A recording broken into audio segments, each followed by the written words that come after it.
Assalamualaikum and hello everyone. Jom kita belajar sejarah.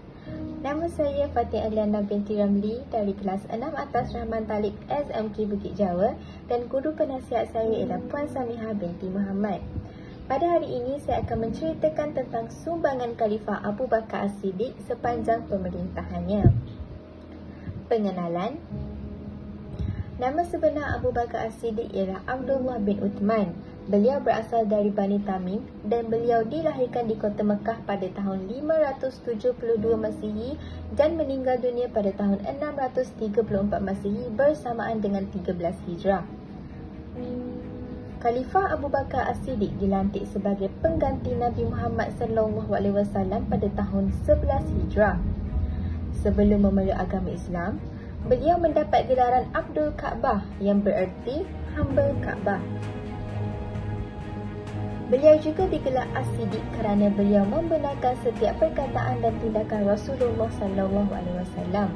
Beliau terkenal dengan akhlak yang mulia dan arif dalam bahasa Arab. Beliau menjadi orang dewasa pertama yang memeluk agama Islam dan merupakan orang paling kanan di sisi Rasulullah SAW. Antara sumbangan Abu Bakar As-Siddiq yang pertama ialah beliau telah menyelesaikan masalah isu berkaitan kewafatan Nabi Muhammad SAW. Abu Bakar dengan penuh kebijaksanaan menyelesaikan isu kewafatan Nabi Muhammad SAW yang cuba dinafikan oleh Umar Al-Khattab. Umar mengatakan bahawa sebahagian kaum munafik yang menyangkakan Rasulullah telah wafat. Padahal baginda tidak wafat tetapi diangkat ke langit untuk menemui Allah seperti yang pernah berlaku ke atas Nabi Isa.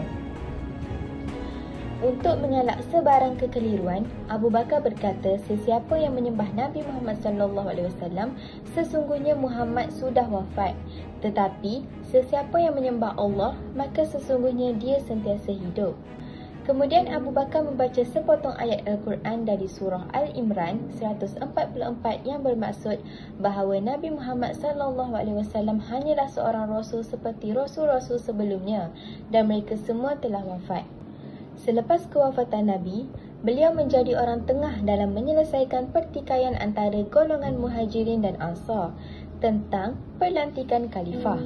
Masalah ini timbul kerana yang pertama, Nabi tidak meninggalkan wasiat sebagai calon pengganti dan yang kedua, terdapat ramai yang bersaing untuk menjadi pemimpin terutama dalam kalangan Muhajirin, Ansar dan penyokong-penyokong kaum keluarga Nabi Muhammad SAW termasuk Ali bin Abi Talib.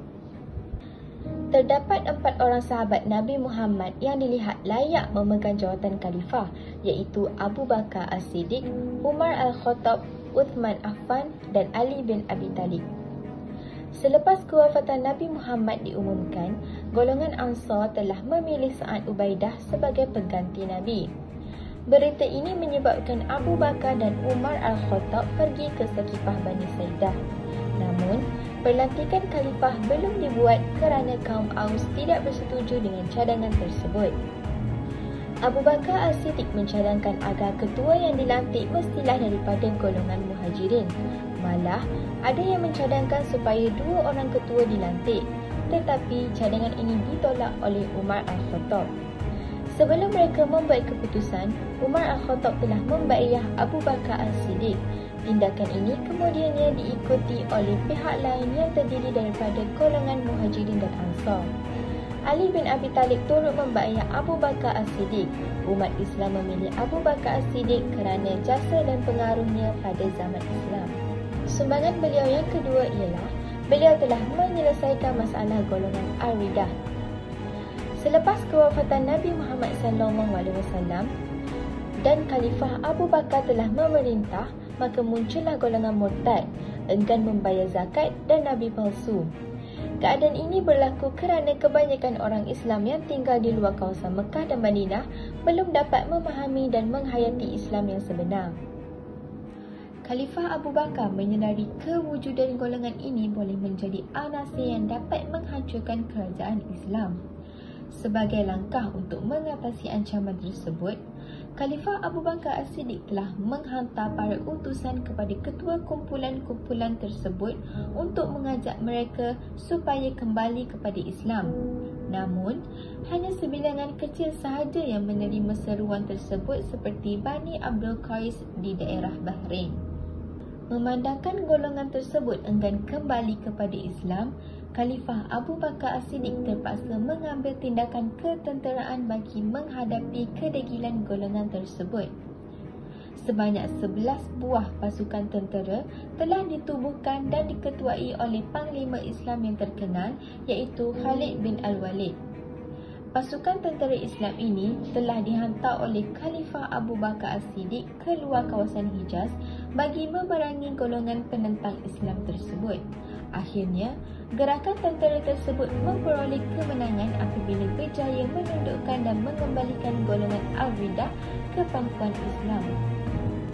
Panglima Islam iaitu Khalid bin Al-Walid telah berjaya membunuh ketua Bani Tamim iaitu Malik bin Nuwairah. Pengikut Malik bin Nuwairah dari Bani Tamim dan Yarbu kini dikembalikan kepada Islam dan membayar zakat seperti biasa. Musailimah Al-Kadab juga berjaya dibunuh oleh beliau. Ini menyebabkan ramai pengikut Nabi palsu tersebut iaitu daripada Bani Hanifah kembali kepada Islam, begitu juga dengan kumpulan yang lain. Pasukan tentera Islam yang dibentuk oleh Khalifah Abu Bakar As-Siddiq akhirnya telah memperoleh kejayaan. Kejayaan ini menunjukkan Khalifah Abu Bakar As-Siddiq telah berjaya menghapuskan semua anasir yang membahayakan kedudukan Islam. Pasukan tentera yang dibentuk oleh beliau ini juga kemudiannya menjadi tulang belakang dalam menjaga keselamatan negara dan umat Islam daripada ancaman musuh. Selain itu, sumbangan beliau yang ketiga ialah Khalifah Abu Bakar As-Siddiq telah berjaya menangani ancaman musuh luar khasnya Rom dan Parsi. Khalifah Abu Bakar As-Siddiq juga bertanggungjawab meluas dan menyebarkan Syiah Islam ke seluruh semenanjung tanah Arab. Bagi mencapai tujuan itu, beliau telah meluaskan pengaruh Islam ke negara jiran seperti Rom, Parsi dan Syria. Tujuannya ialah untuk menangani ancaman musuh luar khasnya Rom dan Parsi. Rom merupakan sebuah empayar besar yang kuat dan menguasai negara Mesir di Afrika Utara. Penduduk terdiri daripada pelbagai kaum dan beragama Kristian. Disebabkan kezaliman pemerintahannya, keadaan dalam negeri tidak aman dan rakyat sering memberontak. Keadaan tersebut memudahkan pentapakan Islam di Rom. Perkara yang sama turut berlaku di Parsi, iaitu berlaku pemberontakan disebabkan tidak puas hati dengan bentuk pemerintahan. Panglima Khalid bin Al-Walid dan Mutana bin Harith dengan mudah menakluk Parsi dan Parsi jatuh kepada pemerintahan Islam Madinah di bawah Khalifah Abu Bakar As-Siddiq. Philip K. Hitti dalam The History of the Arabs menyatakan penaklukan ke atas Parsi merupakan penaklukan Khalifah Abu Bakar As-Siddiq yang pertama di luar semenanjung tanah Arab. Selain penaklukan ke atas Parsi dan Rom, Khalifah Abu Bakar As-Siddiq melakukan penaklukan ke atas Syria. Penaklukan ke atas Syria berpunca daripada kekejaman pemerintahan Syria terhadap umat Islam Syria. Setelah wafatnya Nabi Muhammad SAW, kekelas mempengaruhi orang Badui untuk melancarkan pemberontakan ke atas orang Islam. Oleh kerana Parsi pernah membunuh utusan Islam, Khalifah Abu Bakar telah menghantar 4 pasukan tentera ke Syria. Pasukan pertama dipimpin oleh Panglima Ubaidah Al-Jamrah. Pasukan kedua dipimpin oleh Panglima Amr al-As ditugaskan untuk menawan Palestin. Pasukan ketiga dipimpin oleh Panglima Yazid bin Abu Sufyan ditugaskan untuk menawan Damsyik, dan pasukan keempat dipimpin oleh Panglima Syurahbil bin Hasanah ditugaskan untuk menawan Jordan. Keempat-empat pasukan tentera tersebut diketuai oleh Panglima Agung Khalid bin Al-Walid dengan tentera berjumlah 9,000 orang. Panglima Khalid Al-Walid melancarkan serangan ke atas Syria. Raja Syria Hercules melarikan diri ke Antioch atau dikenali sebagai Antanya, dan Syria dengan mudahnya jatuh ke tentera Islam dan membolehkan Islam berkembang pesat di Syria. Sumbangan beliau yang keempat ialah memulakan usaha pengumpulan ayat-ayat Al-Quran. Pengumpulan Al-Quran pada mulanya telah dicadangkan oleh Umar bin Al-Khattab kepada Sayyidina Abu Bakar apabila ramai penghafaz Al-Quran terkorban dalam peperangan bagi memerangi golongan Al-Rida. Abu Bakar menerima cadangan tersebut setelah yakin dengan hujah-hujah Umar.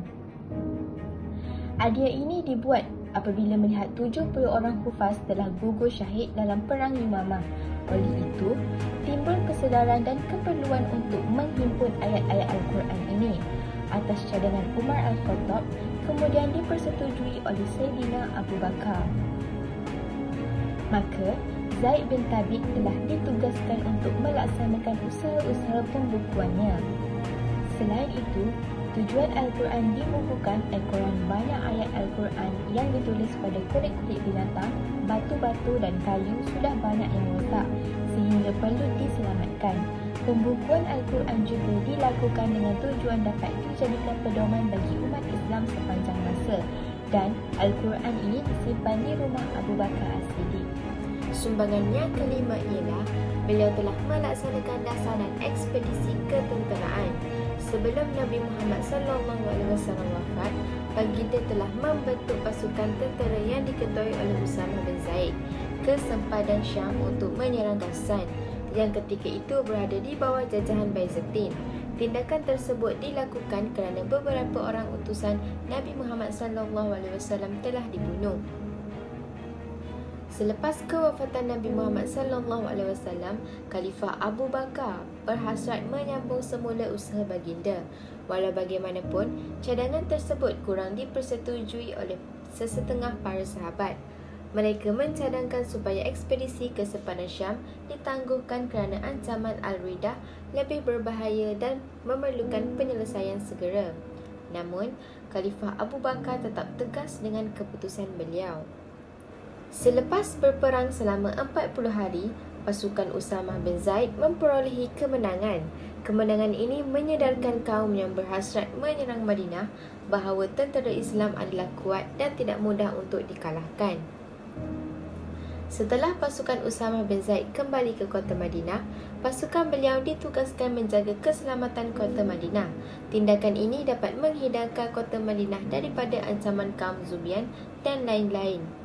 Khalifah Abu Bakar juga telah menghantar misi ketenteraan yang diketuai oleh Khalid Al-Walid ke Iraq bagi memerangi Parsi serta ke Syam bagi memerangi Byzantine yang sering mengancam kerajaan Islam. Dan yang terakhir, itu yang keenam, beliau menentukan bakal khalifah. Ketika sakit, Abu Bakar mengadakan perundingan dengan para sahabat untuk melantik Umar Al-Khattab sebagai khalifah. Uthman Affan diarahkan oleh Khalifah Abu Bakar untuk menulis keputusan tersebut. Dengan cara ini, Khalifah Abu Bakar telah berjaya mengukuhkan kedudukan politik Islam. Kesimpulannya, sumbangan Khalifah Abu Bakar As-Siddiq sangat dihargai. Walaupun tempoh pemerintahan beliau singkat, iaitu lebih kurang 2 tahun, namun beliau berjaya menyelesaikan masalah-masalah penting negara yang mengancam kedaulatan Madinah.